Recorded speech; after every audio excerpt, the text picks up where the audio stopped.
Hi, everyone. Good afternoon or good morning. I am delighted to be addressing this collective of dignitaries,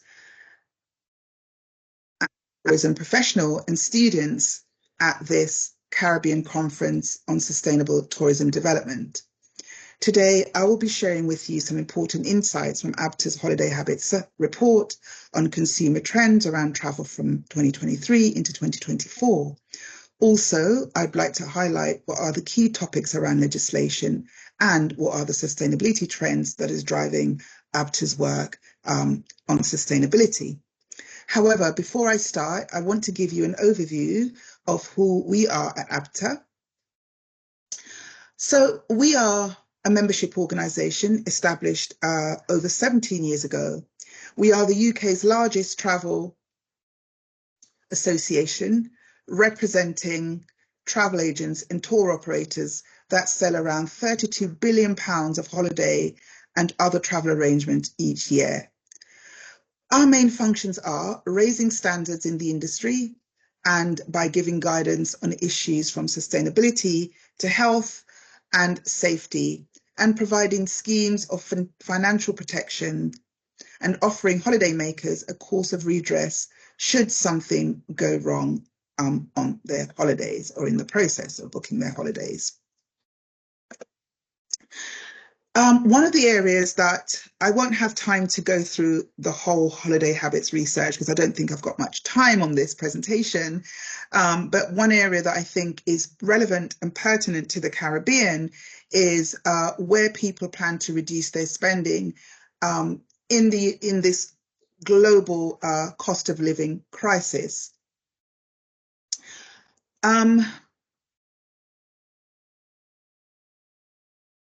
What our research has shown is that despite inflation and the high cost of living, people do not want to cut back spending on the activities that make them happy, such as shopping, eating out, and holidays.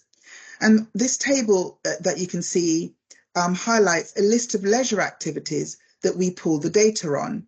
And what it shows is where people plan to reduce their spending against the previous year, in this case being 2022. As you can see, by looking at overall prioritization, the prioritization of spend, barely anything has changed from 2022. And this, I think, is good news for the industry. Just to note that our holiday habits survey we carry out year on year. It is done at the end of, or towards the end of the year in October, and we launched this at our travel convention, which happens at different destinations year on year. And we do a quantitative and qualitative analysis of 2,000 representative of our demographics. What I think is also relevant to this presentation is to show what spending, what holidaymakers are looking to spend next year, which is this year going into 2025. As you can see, more than half plan to spend the same amount of money on holidays next year, which is this year, and actually more spending said that they would spend more than less. And the only thing that would actually limit their spending is the cost of their energy bills. And this was seen as more of, they wanted to commit to more than even their mortgage payments or even their rent payments. So it's quite good news, I think, in the midst of a global cost of living crisis, that the consumer wants to continue to spend on leisure activities, including holidays. We decided for the last holiday habits research that we wanted to take a deeper dive into the research to see whether any new data was being flagged up. And we found some interesting data around what we call Generation T. So Generation T stands for Generation Travel or Generation Tourism, if you would prefer.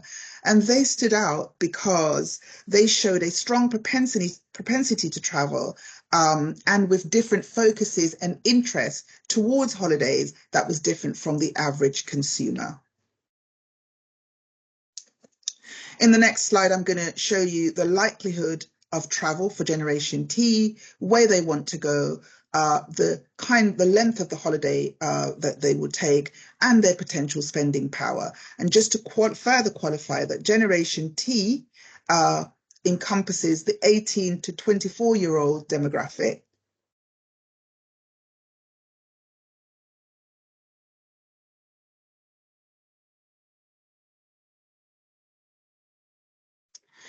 So looking ahead to next year, now, while amongst all travellers, 64% say they will take an overseas holiday next year, up to 52% who went away last year, Generation T sees 72% planning to go overseas.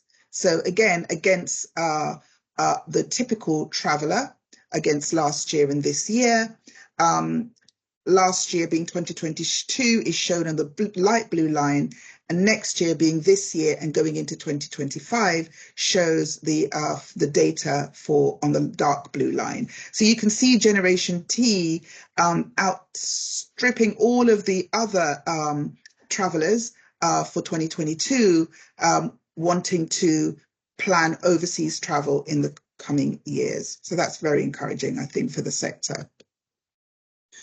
And so let's look at where people say they'll go next year, being this year. Here are the country of choices that are given as where Generation T and all travellers want to go. And you can see a difference between Generation T. Italy is the #1 destination that they want to see, against Spain, which is where all consumers tend to travel to from the UK source market. France has come up as being very strong, and the USA. For Generation T against all consumers. What I think is quite encouraging, although the Caribbean has not been reflected in these top 10 destinations, we know that the UK is one of the leading source markets for the Caribbean, but be encouraged that overseas travel has not been affected because of the cost of living crisis. Another area that I think is pertinent to this presentation and to the audience is that year-round travel and overseas travel. How does that look? So we measured the most popular seasons for travel overseas, and our research shows that in the months ahead, 2024 now and into 2025, people are telling us that they plan to travel overseas pretty much throughout the year. Autumn is nearly as popular as summer, and so is spring. And I think this shows some indication that perhaps the summer holiday period might not be as popular going forward. And so spring and autumn seem to be seasons where people are prepared to travel. And this actually is on trend with the demographics that we were seeing, or the figures that we were seeing pre-pandemic.